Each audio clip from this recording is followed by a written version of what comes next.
Kelompok 13, Psikologi Pendidikan. Nama anggota kelompok: pertama, Alim Syahri, NPM 20110105. Kedua, saya, Hidati Niha, 20110117. Ketiga, Erma Yuliana Septi, 20110133. Tugas pertama, mengamati dan mendeskripsikan perkembangan pada beberapa anak yang berusia seumuran pada lingkungan rumah masing-masing. Kedua, setiap satu anggota kelompok mengamati masing-masing 3 anak yang berusia kurang lebih sama, kemudian dibuat tabel. Ketiga, perkembangan pada anak yang diamati meliputi perkembangan kognitif, bahasa, fisik motorik, dan sosial emosi. Hasil tabel pengamatan. Pertama, nama Rena. Kognitif, dia cukup cepat dalam merespon suatu hal. Bahasa, kemampuan komunikasi baik namun agak pendiam. Dia lebih aktif dengan teman-temannya melalui sosial media. Fisik atau motorik, perkembangan fisik normal seperti anak seusianya. Tinggi badan dan berat badan sudah sesuai. Emosi, saat dia berkonflik dengan ibunya, dia terkadang akan marah dan menangis kencang sampai saya bisa mendengar dari jarak satu rumah. Kedua, nama Mela. Kognitif, dia cukup cepat tanggap pada suatu hal. Bahasa, dalam komunikasi sehari-hari, dia sangat ramah dan mudah akrab dengan orang-orang baru. Fisik atau motorik, perkembangan fisiknya lebih dominan pada tinggi badan, dia tinggi dan agak kurus. Emosi, saat dia berkonflik dengan ibunya, dia cenderung lebih tenang. Dia akan diam dan menangis di kamar. Ketiga, nama Vera. Kognitif, dia sangat aktif dalam merespon suatu hal. Bahasa, dia pendiam di real life dan lebih aktif di sosial medianya.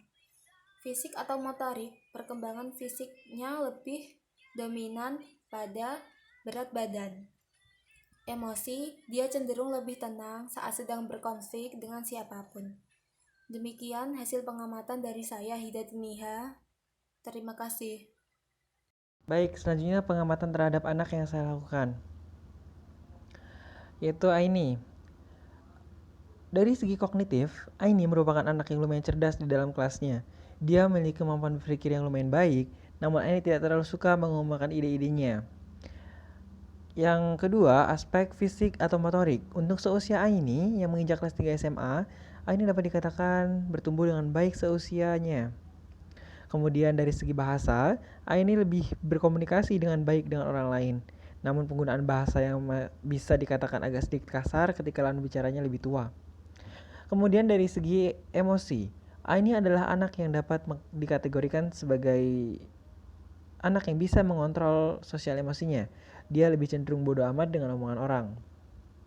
Lalu kemudian ada Ulan. Dari aspek kognitifnya, Ulan juga dapat dikategorikan sebagai siswa yang memiliki akademis yang bagus. Namun untuk life skill dan hal-hal luar akademis, Ulan masih sangat bergantung pada orang tuanya atau bimbingan dari orang tuanya.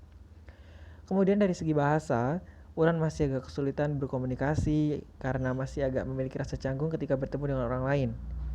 Fisik atau motorik, Ulan agak sedikit mengalami pertumbuhan dengan cepat untuk seusianya yang baru menginjak kelas 1 SMA. Kemudian dari segi emosi, Ulan memiliki sifat frontal. Dia mengatakan apa yang ada di depannya sesuai dengan apa yang dia lihat dan apa yang dia rasakan. Tidak peduli dengan perasaan lawan bicaranya. Kemudian yang terakhir yaitu Imam. Dari segi kognitifnya, Imam bisa dikategorikan ke dalam siswa yang kurang pintar. Dia pernah tinggal kelas gara-gara tidak memperhatikan saat pelajaran. Meskipun di bidang akademik dia kurang, namun Imam memiliki skill membongkar pasang kendaraan bermotor khususnya motor. Imam juga belajar secara otodidak soal otomotif.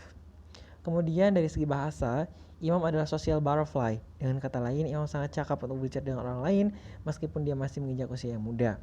Kemudian dilihat dari segi fisik atau motoriknya, Imam memiliki pertumbuhan yang sedikit lambat. Ia memiliki tinggi badan yang relatif kecil dibandingkan teman-temannya. Lalu kemudian untuk segi emosi, Imam juga adalah anak yang frontal, tetapi dia bisa mengontrol emosinya ketika berhadapan dengan orang yang lebih tua. Jadi bisa dikategorikan bahwa Imam ini adalah orang yang bisa sedikit mengontrol emosinya. Terima kasih. Tabel pengamatan. Yang pertama adalah Salsabila. Kognitif, dia seseorang yang cekatan dalam melakukan sesuatu. Dia cenderung cepat dalam melakukannya, namun kurang teliti sehingga kadang dia akan mengulangi hal yang barusan dia lakukan. Bahasa, dalam berkomunikasi cenderung mengulangi kata-kata yang telah diucapkan. Fisik atau motorik, tinggi badan dia cenderung lebih pendek dibandingkan dengan anak seusianya.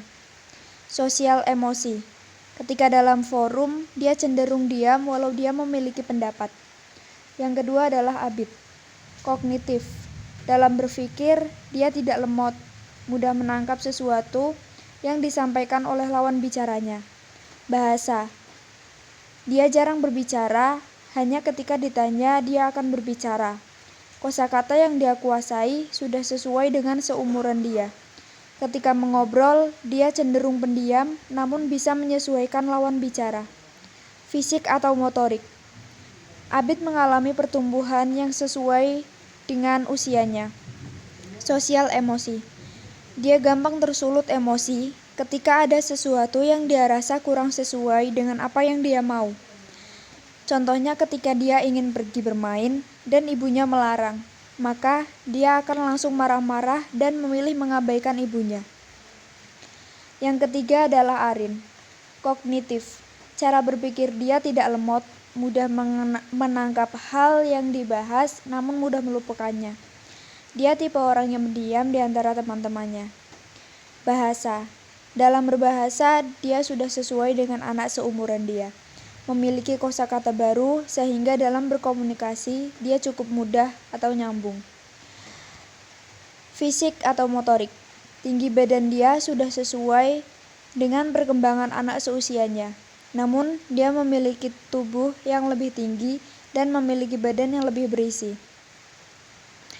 Sosial emosi, dia akan memilih menangis jika hal yang dia inginkan tidak tercukupi, dan akan mendiamkan orang yang mengajak dia berbicara. Kadang dia memilih meninggalkan orang yang mengajak dia berbicara. Terima kasih.